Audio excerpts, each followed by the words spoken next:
Hi everyone, today we're going to be doing the book called 1984, as you can see here, and you're probably wondering why it's such a plain and simple title.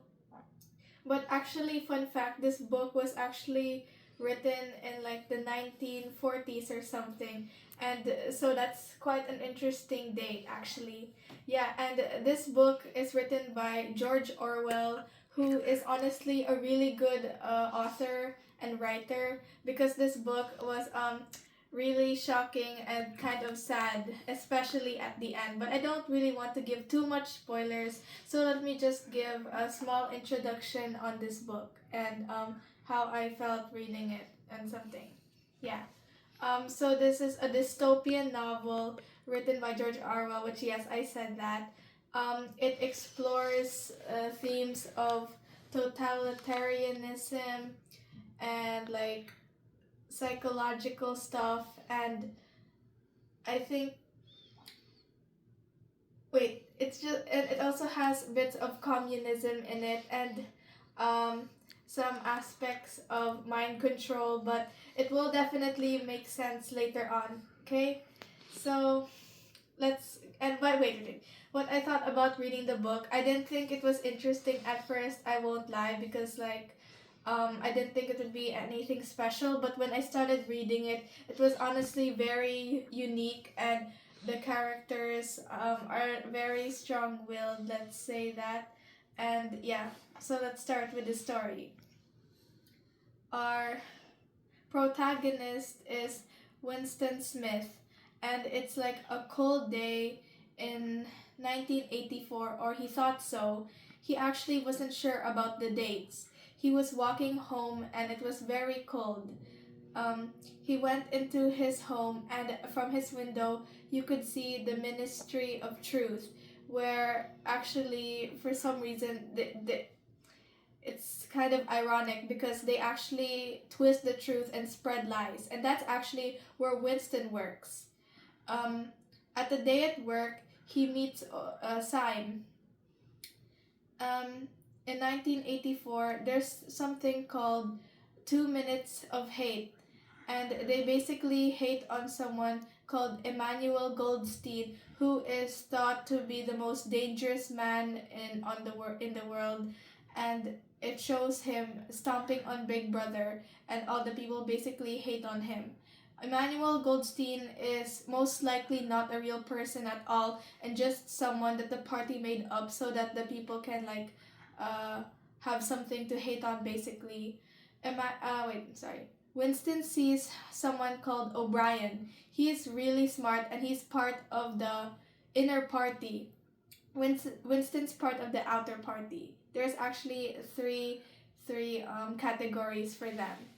The inner party is basically of the population, and they basically control all the stuff in the government, and the outer party have jobs like rewriting the truth. The rest of them, which basically have nothing to do. They're just the people. Okay, and when Winston finally goes to work, he sees someone called Julia. He did not like Julia at all, because um, she made him nervous because how pretty she was, and also that he might risk getting caught by the thought police and other stuff. He goes home and then writes in his diary his first act of rebellion towards the party. He despises the party and how they always try to hide the truth from citizens and other stuff, and they just can't be a normal government at all. He finds himself writing down with Big Brother multiple times. By the way, Big Brother is like the mascot of the government, something like that. They also have huge telescreens that watch their every move. You can dim it, but you can never turn it off. It's basically like you're like never safe at all. And the only reason Winston's able to write his diary is because he moves it away from the TV's reach, which is a dangerous move, and he could be accused of thought crime. So yeah, that's kind of scary. So Winston's walking outside, and he goes into a shop with someone called Mr. Charrington. He has a bunch of stuff and also a room upstairs. And Winston thought to himself, oh wow, this is definitely a place with privacy in it. I will consider getting this room, but he didn't get it that time. He walks outside and he kicks a hand on the street, and that was it's kind of normal in that time because like they just had almost no empathy at all because of the society they grew up in. He sees Julia watching him and he thinks to himself, is she following me? He thought about killing her, but he didn't. Okay, so he goes back to work and Julia trips in front of him and then hands him a note saying, I love you. Winston was very confused because he was 39 years old, almost 40, and let's just say he wasn't the most attractive of people there, so he wondered why Julia would have any interest at him at all. And plus he was basically part of the Brotherhood, which basically rebels against the party, and Julia was part of a league that he had zero interest in. So he wondered why. He met Julia outside in a more private space and he asked Julia, why do you love me? And she was like, it's because I'm good at spotting people who don't belong. And that's why Julia is actually one of the characters that confuse readers if she is part of the thought police or not, because her reasoning seems very like vague to some people, but actually it's never really confirmed, so she's basically in the clear.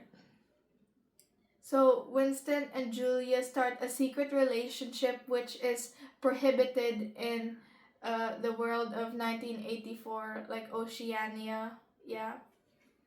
Yeah, which is heavily prohibited, and when caught you might get sent to the Ministry of Love, which you will find out what it is basically later in the story. So him and Julia basically have an affair because Winston already had a wife before, and they never really divorced. They just had permission from the party to not be with each other anymore. So yeah. There was also a war going on in 1984 which seems to never actually end. It's always said in the news that like news stuff about the war that they like are getting better at it, but like it just never seems to really end, even at the end of the novel at all, which is basically just a lie made up by the party so that the people have like something. It's basically all propaganda. Yeah. So O'Brien asks to meet Winston and Julia at his place, and he questions them like will you kill for the Brotherhood? And then they're like, no, yes, and they answer all his questions. And then O'Brien hands Winston a book with the author as Emmanuel Goldstein in it, and Winston takes the book back home with Julia. They also rent the place in Mr. Charrington's spot because it was more private and they had almost a low chance for them getting caught. So they go back there and Winston is mesmerized by the book. It talks about a society which seemed a lot better than the totalitarian government they were in right now. So he takes the book back home and the police get bust in the room and they take Winston and they catch him with the book. They also find his diary open saying down with Big Brother. They have just committed a serious crime and they are about to pay for their actions. So Winston and Julia get taken to the Ministry of Love, which seems fairly harmless at all, but if you've noticed, the buildings usually have a darker and deeper meaning. The Ministry of Love basically tortures people who rebel against the party to cure them, which basically just means making them dependent on the party and just making them ignorant. They get taken into cells, and Winston is brutally tortured by starvation, the lights never closing when he is gonna sleep, and electric shock. O'Brien and Mr. Charrington were part of the thought police after all, and he trusted O'Brien. He thought he was part of the brotherhood, and they could rebel against the party together. And Mr. Charrington, the owner of the thing, was actually part of them as well, causing Winston and Julia to get busted, basically. Yeah. Okay, wait. So, they get taken to the Ministry of Love, and Winston stays there for a very long time. O'Brien admits that he is a serious case, and he assures Winston that he's going to be fixed once he gets out of here. Winston is very confused on why they do this, and O'Brien just says simply to maintain power. The party remains in power because of all sorts of things.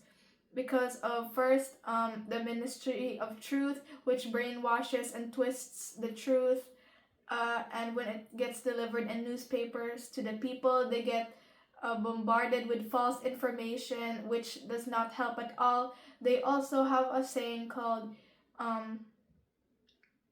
freedom is slavery, war is peace, and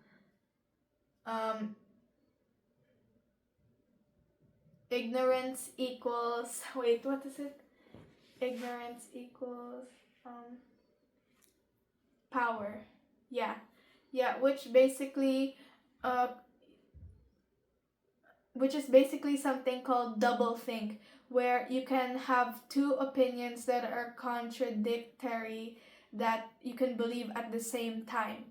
The people believe all of this, and it causes them to think, even though they're ignorant, they can still be smart and / strong. But the ignorance basically means the people, and the power means the party, which is the actual true meaning about it. So Winston refuses to budge, and he still has his will inside him. Like he's not going to accept being brainwashed by the Ministry of Love, no matter how hard the torture is. Like, it was really bad. They starved him for very long, electroshocked him, and beat him a lot. He was not in a really good state, let's just say.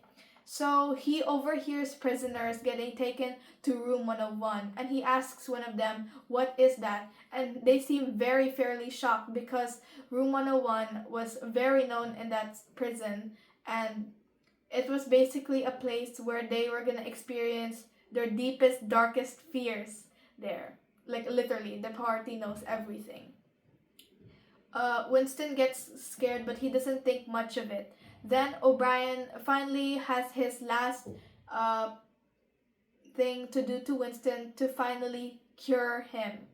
So they take him to room 101, and Winston actually doesn't mind at all until he finds out what is waiting for him.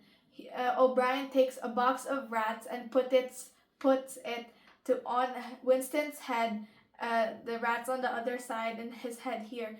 He gets really scared, and he screams out, do it to Julia, not me."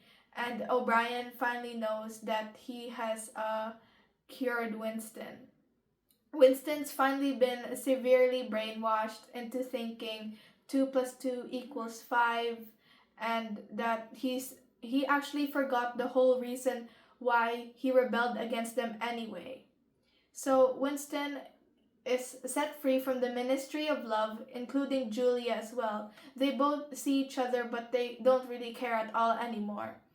Winston and Julia both admit that they betrayed each other, and that they don't really care about each other anymore at all. Winston is in a bar drinking gin, looking at the Big Brother sign.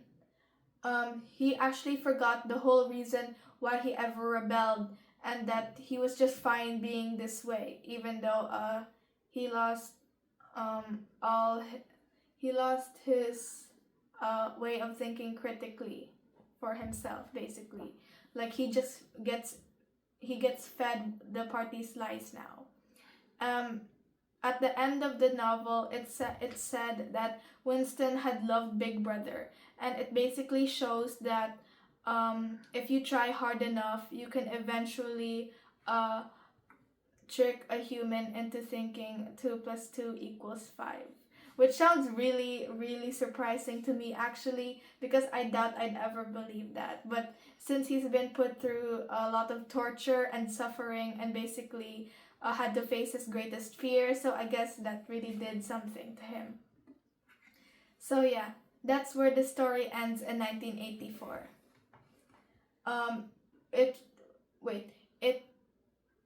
George Orwell talks about how society would be if it was run by a totalitarian government, and how miserable all the people would be. And the fact that this was wrote in like the 1940s, and it actually explains a lot really well about probably today as well. It's really, really shocking to me. He was like ahead of his time, basically. So yeah, it can be applied to today, like the CCTVs all around us and our like phones and stuff. So that's a kind of accurate prediction, basically. So yeah, now that we're done, we're going. Life of George Orwell. Oh, the life of George Orwell. I don't really know much about him, but I do know that he grew up in India, and he actually has a bunch of a few books about totalitarianism. This book is one of them as well. He died of TB, which is tuberculosis, in the 1950s, and he lived up to 46 years old, which is kind of young. So yeah. So we are going to be doing a Q&A now for the end of this book to clear up some stuff.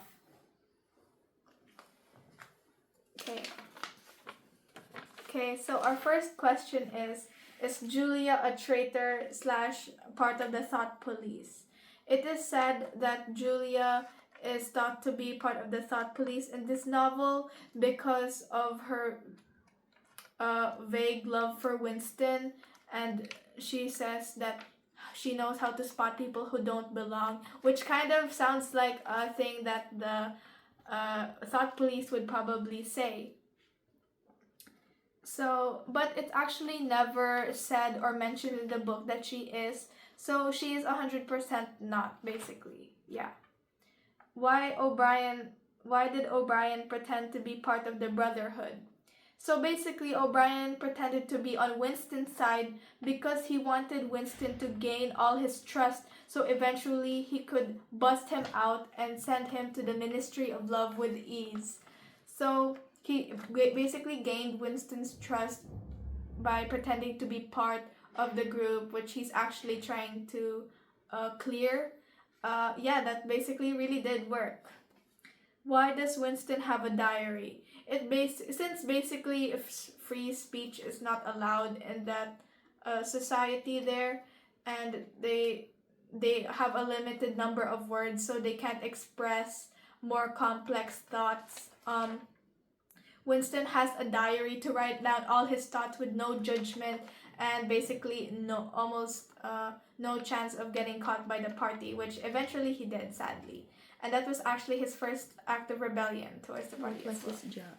His job was to write lies for the Ministry of Truth, basically switching up the truth and stuff. So yeah, and he hated it. Propagandist. Yeah, he was a propagandist, and he kind of enjoyed his job in a weird way because it helped spark some creativity, and it was like the funnest thing he'd do in his day, since there wasn't really anything allowed at all.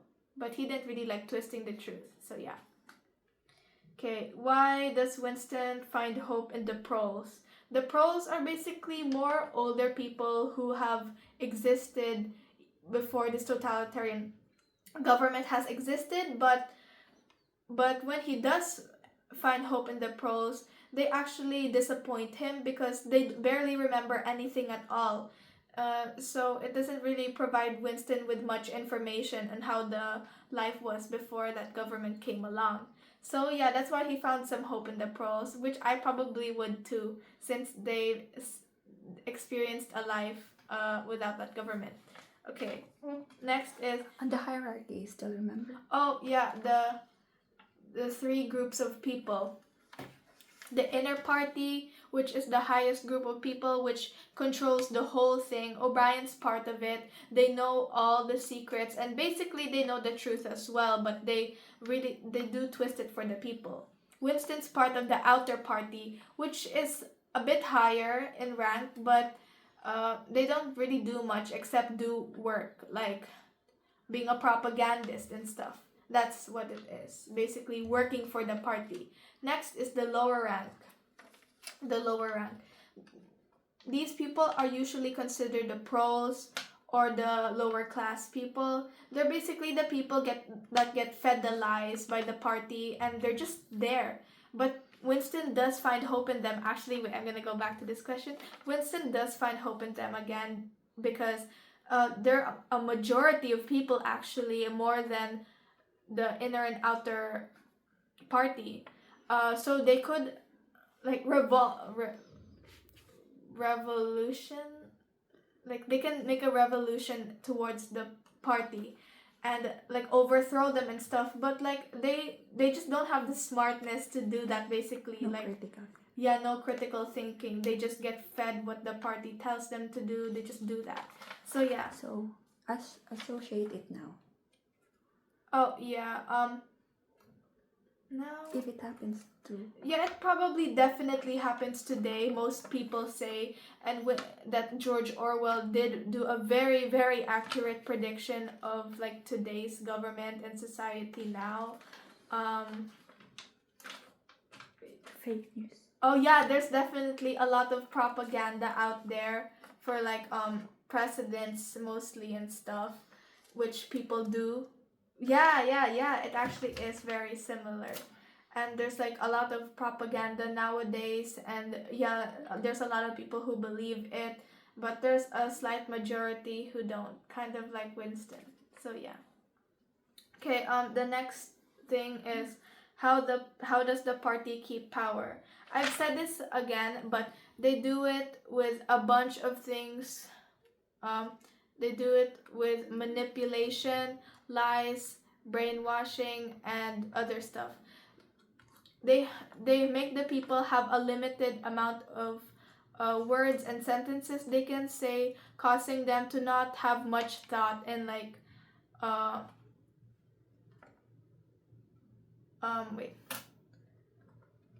not have much thought and like overthrowing the party. So that's why they also have a lot of ministries that and they also have a lot of propagandists, which helps them keep in power as well. So they control the future and the past, basically. Yeah, that's how they... Yeah, rewriting history. Yeah, they like to twist the truth that most people are traitors, but in reality they're most probably made up and didn't do anything at all. So yeah. The hate.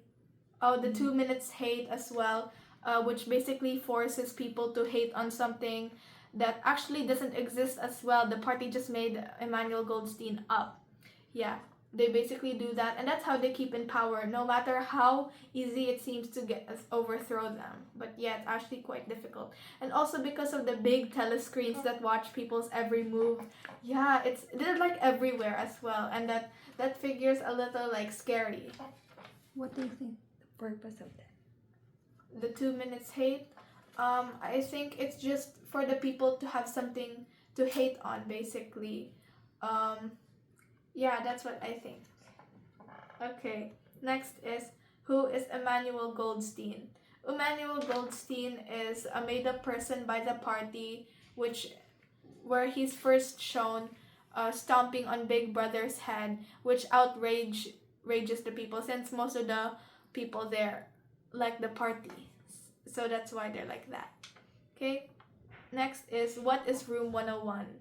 Yeah, this is the room where the prisoners in the Ministry of Love experience their deepest fear, including Winston, who got faced with rats.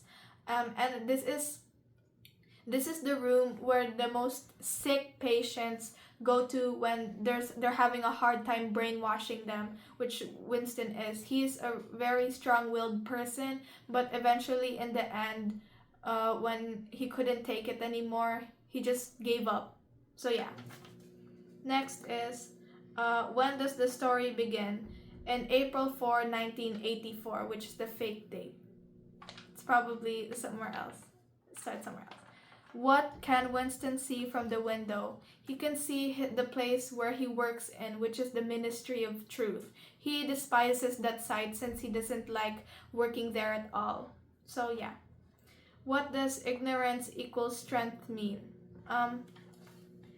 It basically, in the people's view of it, they think of it as it requires you to do double think, which I've explained. It's basically believing two contradictory opinions, like war is peace, which are total opposites, but people just believe them anyway.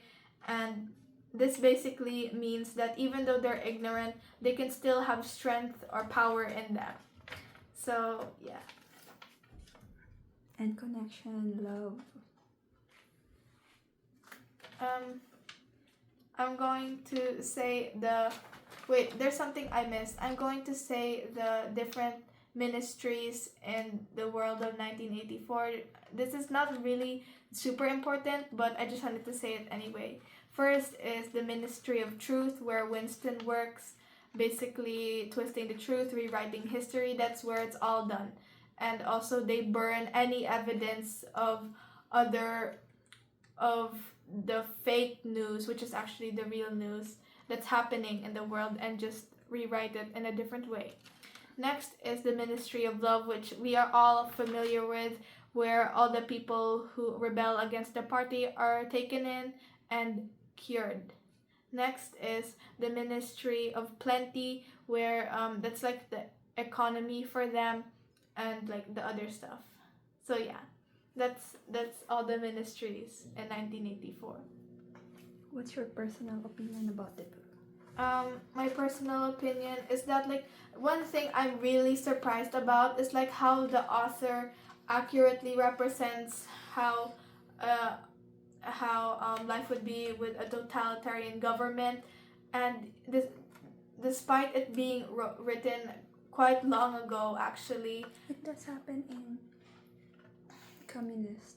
Oh yeah, it happens in communist countries such as China, Russia, and like a lot more, definitely. And when I see what's going on there, I think it kind of accurately represents how it's like, even in the book as well, and in real life.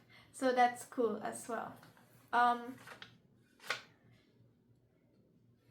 Yeah, that's my. About dystopian.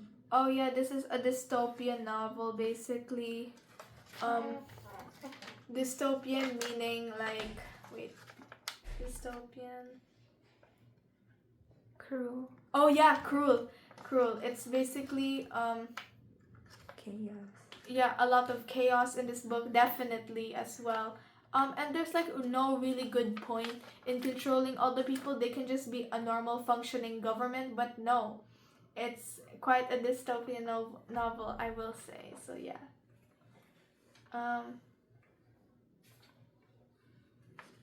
Yeah, this book is really good, and wait. And I really did enjoy reading it at all. It was a roller coaster of emotions, basically, because like I was really rooting for Winston to overthrow the party and gain like help from the proles and stuff, which I thought would be a big hope for them. But my guess, probably what happened to the proles, they were basically forced to not remember anything at all. So yeah. Who won at the end? Who won at the end? Big Brother did, definitely, and the inner party, literally that. He says he loves Big Brother. Yeah, so they've definitely won at that part, Winston can't think for himself anymore. He's just another person out. Wait, he's just another brainwashed person there. So yeah. How about for Julia? Julia. Julia. Oh yeah. She basically betrayed Winston as well, even though being like wait even though she's a part of the brotherhood, she just couldn't stand all that torture. I'm not really sure what her biggest fear is, but I'm guessing she was sent to room 101 as well. So yeah. So that's it, everyone. I hope you enjoyed this book. I really enjoyed it as well. Do you recommend it? And yeah, I definitely would recommend it. Read the whole thing. It's really, really good. And yeah. Bye.